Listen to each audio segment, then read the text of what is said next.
To understand the story of the NFT from its roots, we must go back to the moment the concept of trust on the internet was shaken, especially in financial transactions. That was the day blockchain technology appeared alongside digital currencies like Bitcoin. Blockchain proved that a complete financial system could be created that does not need a bank or intermediary, followed by the Ethereum currency, which added a new feature, which is smart contracts that program ownership itself within the network, meaning a digital contract replacing a traditional paper one. It became possible to link any digital file to a unique code that cannot be duplicated, like a key or a genetic fingerprint, granting it a certificate of ownership preserved forever. It was as if the internet, which is teeming with endless copies, imitations, and forgeries, suddenly acquired the concept of the original. This simple idea sparked the imagination of thousands, especially investors and artists. Some predicted that digital art would flourish, that musicians would sell their work directly to the public, and that creators would finally do without middlemen. But what happened was the biggest trap and bubble in internet history before the world knew anything called an NFT. There were modest attempts that appeared tentatively, like the game CryptoKitties, which allows players to buy and sell digital cats. Just like the game Farmville. Do you remember it? At that time, it seemed like just a game for entertainment, but what appeared to some as computer fun. On the other hand, it revealed a terrifying truth, which is that there are thousands of people around the world ready to pay real money for imaginary digital items, simply because it is rare and registered in their name. That moment served as a real test for the market. Can a rare virtual object in the air be sold for gold and real money? Especially since humans by nature tend to possess what they believe others do not have.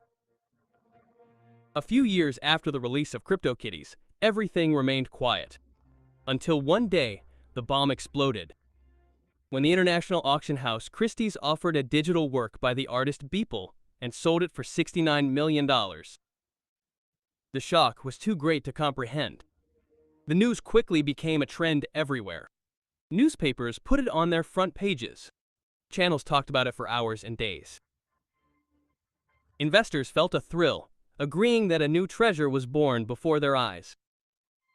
Artists rushed to turn all their work into NFTs, or non-fungible tokens. Beeple's deal didn't just break the record, it created one.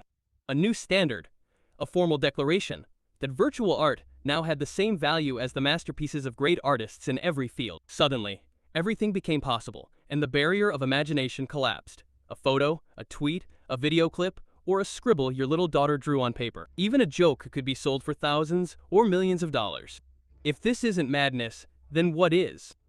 At that very moment, NFTs turned into a frantic race toward quick profit, just like villagers who had stumbled upon a gold mine. As the days passed, people's interest in the NFTs grew, even those with no knowledge of the virtual or digital world, just because they heard about some trivial thing that doesn't exist in reality, being sold for an amount that would take you 500 years of daily work to earn. And because every commodity needs a market, platforms specialized in buying and selling these works emerged, most famously OpenSea, which turned into something like a massive bazaar where millions of items were sold. Entering this market was easy, and selling was even easier. The buyer could be anywhere in the world. This ease attracted everyone: amateur artists, novice designers, and even people with no connection to art. The common thing among them was that everyone wanted a slice of the pie. Thousands of art pieces were displayed on the platform daily, millions of similar images, characters, drawings, paintings, and even trivialities. And a large percentage of them were stealing each other's ideas. With every massive sale, the news would spread like wildfire. Stories repeated dozens of times for people who turned overnight from unknowns into wealthy celebrities. Artists who hadn't sold a single painting in their lives found themselves making hundreds of thousands of dollars in days or minutes. Amateur designers who barely learned some Photoshop skills created simple images and sold them out in the blink of an eye. Investors bought pictures of monkeys or penguins, then sold them for dozens of times the price. Those stories, which were rare exceptions, were thrust into the spotlight, creating a collective illusion among people that profit was guaranteed. Rational thinking disappeared and was replaced by herd mentality. The disaster and tragedy were that these stories attracted people from all walks of life, some of whom didn't even have a Facebook account. Some of them sold their homes and cars. Some of them sold all their investment stocks. Some people stole their mother's money. Some of them robbed a bank. Because people's brains were so saturated with those stories, they began to. Wealth at the click of a button. One of the strangest moments in the history of the phenomenon was the emergence of the Bored Ape Yacht Club collection, a series of drawings of apes with different features. They quickly turned into status symbols, as celebrities and entrepreneurs began using them as profile pictures on their social media accounts, as if owning one was a membership certificate to an exclusive club for the elite. Their prices rose insanely, with some pieces selling for over $1 million simply because they had a certain number or a rare color. Among them was Justin Bieber, who paid $1.3 million for this image. At this stage, it seemed the market had reached its peak, and the next step was a free fall. The signs were clear. Those sold pieces no longer had any artistic or technical value, as was the idea in the beginning. Instead, it became based purely on the desire for distinction and visibility. Behind every success story were hundreds of tales of dismal failure. Thousands of people who bought pieces for astronomical sums, then later discovered they couldn't even sell them for a nominal amount. Some investors paid hundreds of thousands of dollars for future projects. Just like the real estate sector, when you reserve an apartment not yet built, only to be surprised in the end that the project developer had collected all the investment money and vanished. Some bought a piece for $1,000, to find a year later its market value had become $50.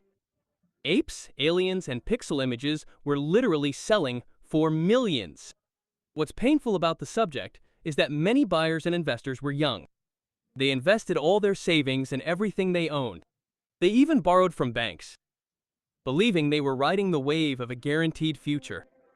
As time passed, buyers began to dwindle and offers increased. And the eternal law of economics: as supply increases, demand falls, and prices drop. That insane enthusiasm began to fade, in parallel with the decline in positive news for NFTs, replaced by incidents of fraud, thefts, hacks, and losses. When cryptocurrency prices retreated, people started selling what they had, for fear the value would vanish, and they would become like toilet paper. Suddenly, everyone wanted out of the NFT market. At the same time, the events that unfolded were like a massive domino effect. Projects closed, companies laid off staff and declared bankruptcy. Some disappeared from the internet entirely, or fled to other countries. The pieces that were the gems of auctions, fought over by everyone, became worthless. Experts compared what happened to the dot-com bubble at the turn of the millennium, while others considered it much worse than that. Because the value of NFT pieces was entirely symbolic, without any real backing or foundation.